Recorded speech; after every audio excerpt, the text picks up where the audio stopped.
It will go all the way down. So eventually we'll get some stuff going here, but this is functional. This is now a functional ender quarry. And the cool part about it is that it doesn't look like anything's happening at all. All you get is this little particle effects. This thing is really cool. And I'm almost positive that this acts as a chunk loader. I'm not totally sure if it acts as a chunk loader when it's not in the same dimension. I think it does, I'm not sure.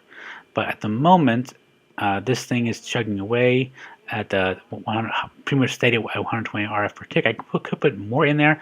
Unfortunately, I think, oh, there we go. We got our first ore. We got silver and coal ore silk touched. And the reason is that when you put these in sag mill, you get more out of it than you would if you just did the normal ore. So this thing is functioning. I'm gonna let it run for a while and try to figure out a way to, I don't know, organize it. Now this is kind of strange. I'm trying to make barrels, and unfortunately this mod pack does not have Java, but it does have factorization, which has these oak barrels. But I'm not seeing an NEI recipe for it, which makes me think maybe it's either not showing for some reason, or it just doesn't actually have one. Weird. Yeah. Yeah, the magic wood is apparently that one's showing. That's from Bounds of Plenty, but not the oak, which is strange because I'm pretty sure those are oak barrels. Okay, see you in a minute. So let me show you what I've been doing off camera. Basically, I've got my AE2 system here in pretty good shape, except as I said before, it is full. So it's pretty much the same as you saw before. I've got the inscriber, I've got the chest, the charger, and I've got this drive, which now has 6 1K storage cells, and they are mostly full. I really need to make more of those things. I just don't have the service quartz. Eventually I will.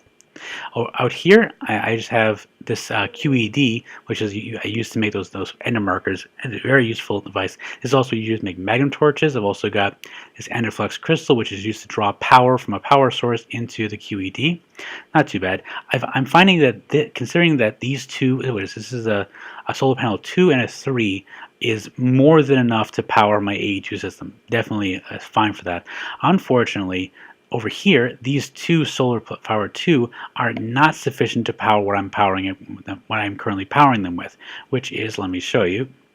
You saw the planter last time, which is out there. These two and Ender IO machines, which I actually upgraded this one with a double layer capacitor, very useful in getting this thing to craft stuff, especially Ender IO stuff, quickly. I've got this thing over here, the planter's still working. I have not yet made a harvester. That's on my to-do list. Oh, and Ender Pearl. Another thing on my to-do list is I want to make some ender cores to make these ender lilies grow faster, but it's not actually necessary considering what I have down here. First of all, I actually have elevators, which is useful. He's going down here quickly and showing you all of this. So over here, this is the small part. I decided to make a little pen, and all I've got here is, I got 2 cows. I've got 1 cow. Actually, the other cow is over there, I think.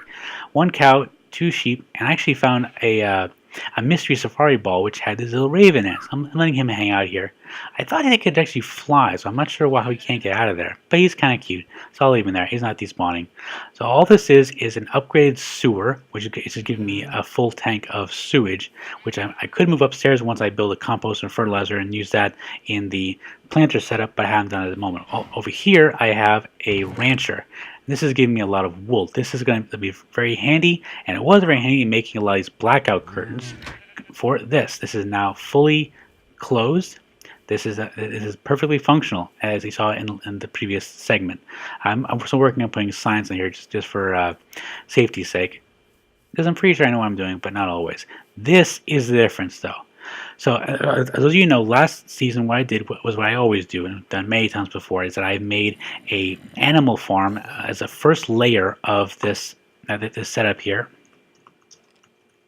Away from bed. As the first layer of here, the second layer being the auto spawner, the third layer being the harvester. But I'm pretty sure it was Scoop. As I said before, I'm pretty sure it was Scoop and Killer who gave me the idea of, no, you don't actually need that. All you need is some cursed earth. Well, I never actually made cursed earth before, but they have a ton of it. So someone I remember, I think it was actually Eddie. I'm gonna think of it, who gave me 2 cursed earth. No, it was Scoop. It was definitely Scoop. Thank you, Scoop. Gave me 2 cursed earth, and I put that in here. Right in the center. Let me turn the lights on and show you. I put 2 cursed earth in the center of a 5x5 dirt segment section in here. Fortunately, I did remember to put sky block here, otherwise it would have spread outside and that would have been really, really, really bad. So I put in there, it spread to the 5x5. All I did was hook up a grinder in the back, just like one of the ones I was going to use before. I've got 3 redstone lamps powered by the same Project Red red alloy wires I'm using over there for the open blocks fans across here. Again, they recently changed the way that cursed earth works. Originally, it was if it has any highlight level, it will catch on fire, but now it only catches on fire if it's exposed to daylight. So these are a perfectly good way of making the place safe to go in for whatever reason. But I'm finding more often than not I need to use it as a kill switch, because right now I've got a gold chest where all the stuff is deposited, and it's filling up very quickly. So storage is definitely becoming a problem. One thing is nice, I'm actually getting quite a few ender pearls out of this setup here. One other thing, this is actually kind of cool. I was saying before about drinking stuff. So in order to make the stuff for Ender IO, I've been doing this: taking a straw, taking 2 buckets, and emptying this reservoir tank of mob essence. And when you drink this mob essence, it gives you approximately 1 level back. I mean, it doesn't lag like that. So 1 level per bucket. Not a great conversion rate, but considering that this is now 128,000, this is 128 levels, give or take, in there. So I just did this over and over and over again until I had enough levels to combine a written book with a bunch of rotten flesh that I got from the dropper over there into this Ender IO enchanter, which gave me a whole bunch of Smite 2 books, and that's how I made the magical wood upstairs. I did Smite 2 because I happen to have a lot of rotten flesh. There's not much else that is useful for it, so I figured I might as well use it. The anvil was used to make the golden pickaxe. So this is pretty good, except for one problem: power. This is insufficient. This thing, meaning the auto spawner and the 2 grinders, are also powered by the same system that's powering my Ender IO machines up there and the planter. So the problem is, whenever I turn on the auto spawner, I use up the reservoir that's in the inside of the auto spawner. Let me just go in here and show you. I use up the reservoir that's in the inside of the spawner. Let me just turn the fans off. This here, I use up this power reservoir. This is only 32 kilo RF, which is not that much. I think I can get, I think I'm getting maybe 8 or 10 mobs to spawn based on that, because it doesn't actually say how much work is required per spawn. I think it actually depends if you're doing exact copy and exactly what kind of mob it is, but you don't get very much in the reservoir. And once this reservoir is empty, 2 problems. One, the cable I'm using is tier 1 Ender IO conduit, so it only, let me show you over here, it only transmits power at I believe it's 640 RF per tick. Let's double check that. Yeah, max output 640 RF per tick. So each segment contains 1 tick's worth of power. 640 RF is not nearly enough power. I need to upgrade this to at least tier 2 enhanced energy conduit, which means I need to make a whole bunch of energetic alloy, which means I'm going to need to make a lot of redstone, which I have a lot of gold, which is not too bad, and some glowstone dust, so I have to go back in Nether and get more of that. Also, the reason you saw upstairs why I upgraded the alloy smelter to have the double layer capacitor. I need to make a lot of these, because you see the power, most power is just like with water. You can't go small to high, you have to go high to low. So like for example, this grinder is not taking much power, so I could probably use like this segment over to there could remain the tier 1 conduit. However, from here all the way up to the solar panels on the roof, it's like how much? Probably maybe 30 blocks up there. All this has to be replaced with tier 2 conduit. So that is a major plumbing job that I'm not looking forward to, but I have to if I actually want to use the auto spawner for what I want, which is making be able to get targeted mob drops as I need them. Over here, I've got this thing in pretty good shape. I was actually having a problem with this harvester setup. Basically, the issue is that this item transfer node, it was having trouble recognizing the RF furnace as a valid input for items. So what I had to do is I had to make this chest here as a buffer, so it gets pulled in from the harvester. Oh crap! That thing is full. Do I have a thing on me? I might not. I think I may have an empty tank. Yep, I do. Cool. It's not much in here. I think it's only 4 buckets worth of sludge.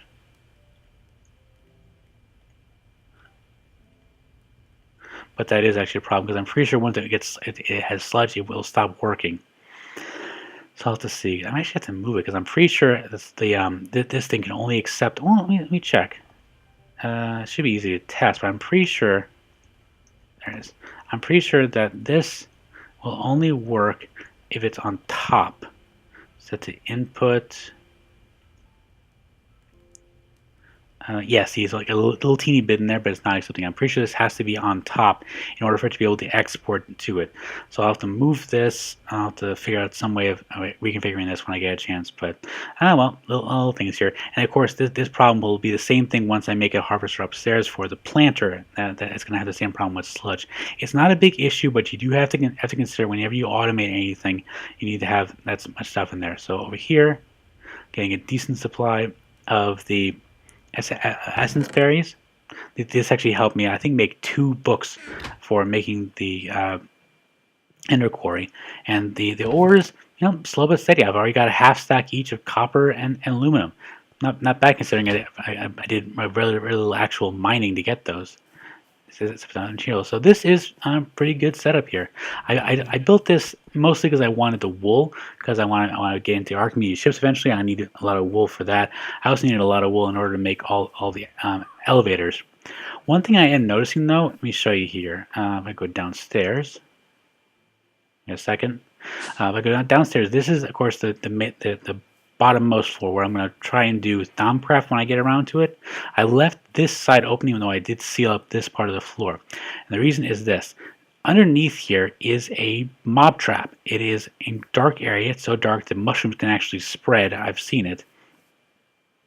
Oh, wait, there goes flagged off. I've seen mushrooms spread down there. It is that dark. So I do not want an elevator directly down. It's just not safe. So I think what I have to do is eventually build a teleporter.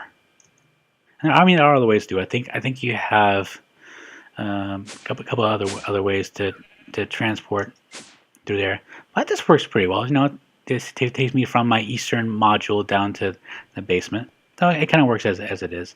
But you just check here. Yeah, so they are. I'm not going to do that. That was a teleposer from Blood Magic. I'm not really going to Blood Magic very much. Let's see. Curse of Teleportation. I don't know what that does. I don't think I want to know. Exosuit facing. Baba Yaga's hat. Ruby slippers. That's actually kind of a cool thing. I do want to get into witchery when I get a chance, but it's so strange. Oh wait, there. Is that it? Maybe that's it. Telemetry unit. Short range telepad. Okay, that might be what I have to use. Yeah, I'll have to look into it more, but I believe this is what I need. I need to make the short-range telepad from Galacticraft. The problem is that I think this part here, beam core, requires compressed iron. No. Okay, I could have... Oh, there it is. Compressed titanium, which I think you have to either go to Mars or to the asteroids in order to get. So this is going to be end game stuff. Eventually, I do want to make a teleporter so I can simply, just press a button or go to one area and go instantly from here down to my magical forest station. Cool. So I'm gonna work around a little bit and see what else I can build, and I'll be back in a sec.